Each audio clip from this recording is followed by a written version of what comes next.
Hi all, it's the Wandering Hermit. Just doing a video on how I came onto my spiritual path. I've seen a few of these videos going around and I thought, actually that's something I've not really ever spoken about. I have done an article on, some aspects of personal development and how I've changed over the years and what's made me change over the years, but when it comes to my actual spiritual practice, it's not something I've really addressed. So, cut to the chase, I regard myself as an eclectic pagan, purely because I don't stick necessarily to one tradition. I am rooted in certain traditions, namely the Norse and the British Celtic tradition. But I do mix in elements from ancient Egyptian pagan practice, the Hellenic Greek, little bits of Native American practice as well that really resonate with me, and weirdly a bit of Aboriginal practice as well, which does bear some striking resemblances to the Native American practices, but with some marked differences in the imagery that they use and certain sounds that they use, chanting and other such things. I try to incorporate those into my practice as well. So I would regard myself as eclectic. It's the only way I could describe myself, really.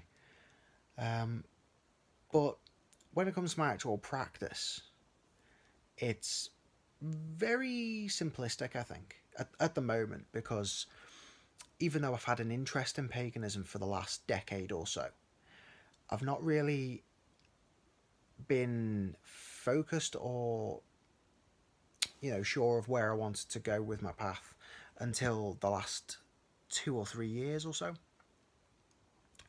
So when it comes to my actual practice, I've not really developed it to a degree of complexity. But at the same time, through the research I've been doing of various practices, different types of witchcraft and such things, I found that it doesn't need to be complicated.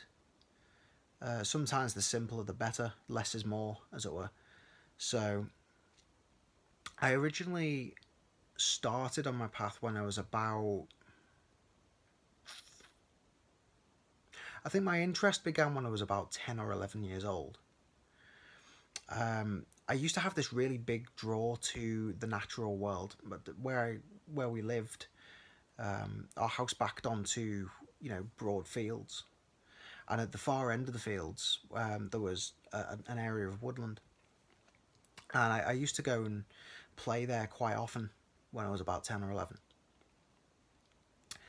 And I always imagined that I didn't have many friends. We lived in a rather isolated area, so there weren't many other kids around.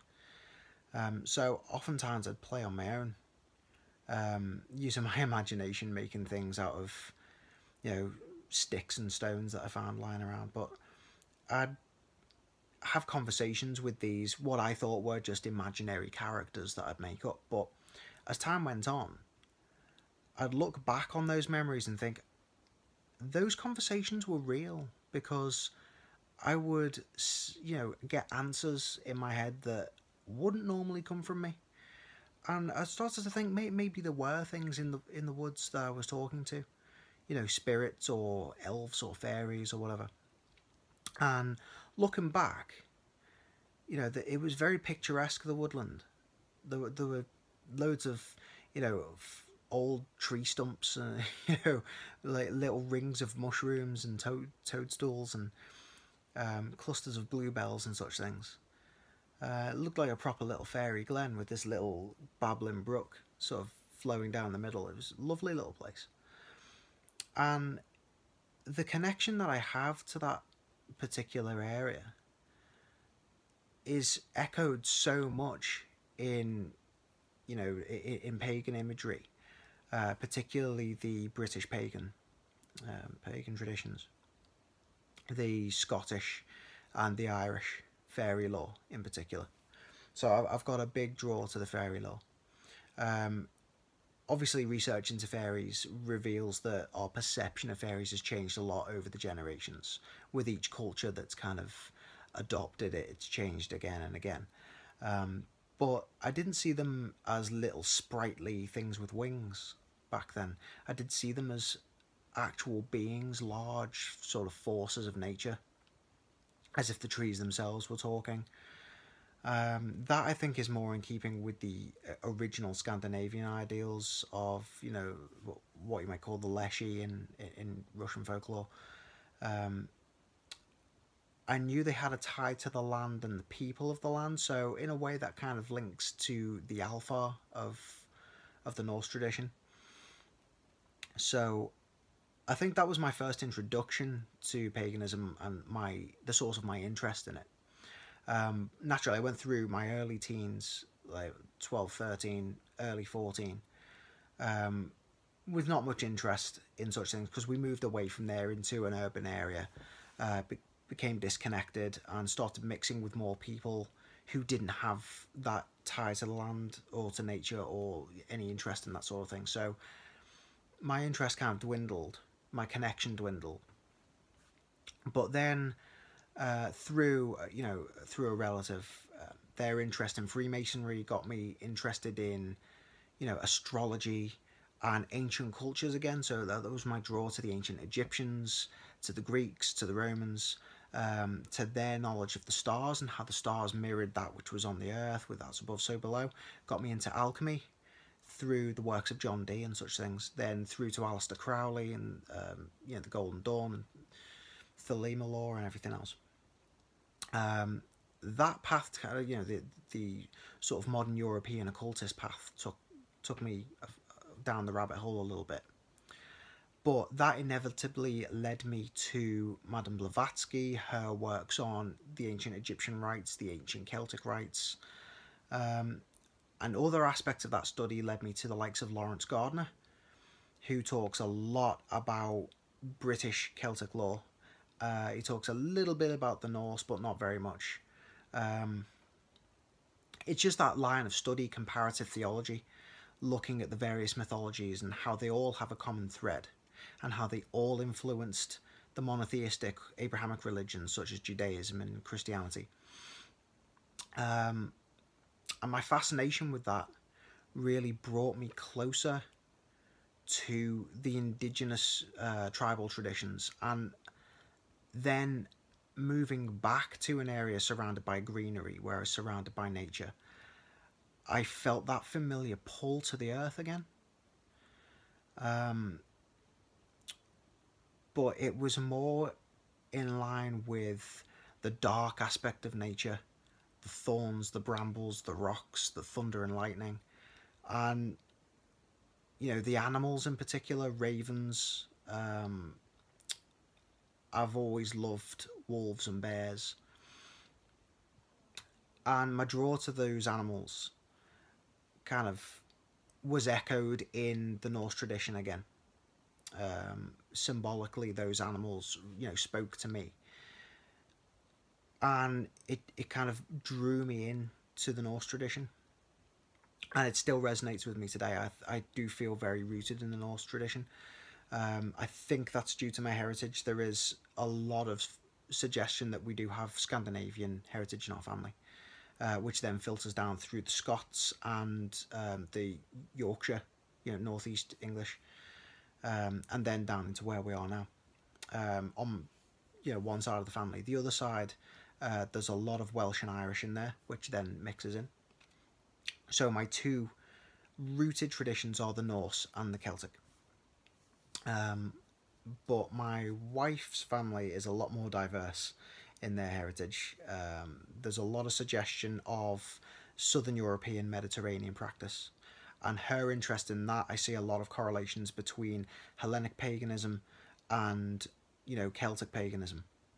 So I draw a lot of inspiration, a lot of elements from the Hellenic law, and some aspects of Hellenic practice I've incorporated into my personal beliefs. And the Egyptian, I mean, when you look at the ancient Egyptian civilization, you can't not be drawn to it. It's like they're one of the earliest civilizations from which the knowledge of the stars and everything else kind of bled out into the other outlying communities, such as the Northern European peoples. So I think there is a common root in all of the Northern traditions to the Egyptian tradition. I think they are intrinsically linked in some way at some point in history. So I'm still really drawn to the Egyptian tradition as well.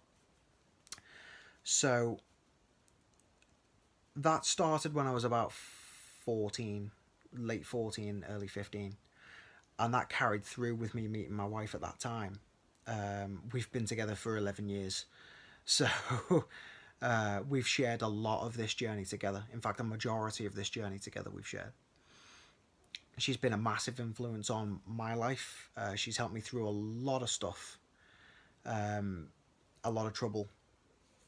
And I think the healing process that I've gone through, that she's, facilitated and really helped me with, has revolved a lot around us delving into our spiritual practice and into our research and building our cosmological outlook and how we communicate with spirits. So we have exchanged a lot of ideas, so it is very mixed.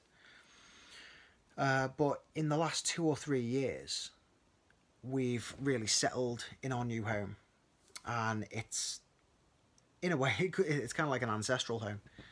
It's been handed down to us from previous generations. So yeah, we've spent a large she spent a large portion of our life here. I spent a majority of the last 11 years here, and now that we live here and this is our home, we've become a lot more rooted and stable in ourselves, and therefore that's echoed in our spiritual practice as well. We've really started getting in touch with the spirits of the land, with the plants and the animals in the local area. We've come to know them on a deeper level, their correspondences, their magical applications, the use in ritual. We've been able to build our rituals around that knowledge and that understanding. So that's been a really big grounding factor in my spiritual practice, is being able to settle down, because in my 26 years in this particular form, I've moved house 28 times. It might be 29 now. Yeah, it's 29 times now. Only staying in a place for 6 months to a year at most. So I've had a rather unstable early life, and therefore I was an unstable person, and therefore my practice was unstable. It didn't have a grounding, it didn't really have a root or foundation, but now it does. So now that I'm settled and I have my root traditions and my I hate calling them secondary, because it seems to relegate them to something inferior, but no, my secondary traditions, now that distinction has been made in my own mind and in my spirit, I kind of recognize those aspects of each of those traditions that resonates with me. I'm able to really sit down and think, well, how do I go about doing this? How do I cast a circle like the Wiccas do, or do I simply call upon the spirits of earth and sky like the Native Americans? I actually do both now. I call upon the spirits of the earth and sky to empower me, and then the spirits of the 4 quarters and the 4 elements. I actually refer to them by the spiritual names, the sylphs, the undines, the fae folk, and I can never remember the ones, the fire elementals. I always have trouble remembering their names, but I do refer to them as elemental spirits as well. So I call them to, from each of the 4 cardinal points, to sort of join and bear witness. I call upon my ancestors to bear witness and guide me, and the gods to bear witness as I pay my respects to them and give offerings. So in a way, it is just preparing the sacred space, and starting my rituals incorporates aspects of a lot of different traditions. So at first it was very patchworky, very all over the place, but it's starting to solidify now. If I'm calling on a particular deity, I call upon them in each of their names in turn, or I'll choose one that kind of jumps out at me, in alignment with the purpose of the ritual I'm doing, and then I'll say this god or goddess by that name, and then say in all their other names and guises also. Or occasionally, if it's just a general sort of thing, I'll call upon, the gods and goddesses all, or the mother and the father in all their many names and guises. It does vary from one ritual to the next depending on, what I'm trying to achieve. So there's no like set way of doing things in my experience. Everything seems to work to varying degrees, and the more I do it, the more sure I am of it. So even if it is different from the time before, if I'm sure in myself that it's still going to work, then it does work. So I hope this has kind of given some people an idea as to, if you are just starting out on your own paths, which a lot of you are, that I've spoken to recently. I hope this gives you an idea as to how you might look into exploring a particular path, or starting to build your personal tradition, your personal framework by which to operate. It is a messy process at first, but if you persevere with it, try not to get yourself tied down, because that can be very limiting and rather frustrating. It's a messy process, but it does pay off in the end. Once you get that framework, if you have a bit of diversity in your practice, then you'll find that the results that it yields are so much more tangible in the end, as they have been for me at least. I've had a lot of positive changes in my life lately. A lot of things really sort of picking up, gaining momentum, just living situation getting gradually better. Even at times when I thought that it couldn't possibly, happen. When you think the elements are against you, you think, oh, I can't go any further. Or you think that something has to go wrong at some point. It doesn't. And you wonder, how is that possible? Then you think, maybe the magic's working. Maybe the spirits hear my call and do answer. Maybe my offerings are gratefully received. So, and the more you work, the more sure of yourself and of your intentions you'll become, and it is a wonderful feeling when you actually reach that point. So I'm going to leave it there for now. I'm going to do a couple of other videos on the specifics of my practice and the specifics of my tradition, how I build my altars and other such things. So keep an eye out for those. Please, if you get a chance, visit my page, The Wandering Hermit. Like and share any of the posts on there that you see. I've got a good few articles up, good few videos up on various matters. You can visit my YouTube channel. Pretty much all my videos are on there. And you can go to my blogspot page as well. All of my articles are up there. So, please do take the time out to have a look. And I will see you in the next video. Until then, I bid you all a very good day or night wherever you are in the world. May Gods be with you.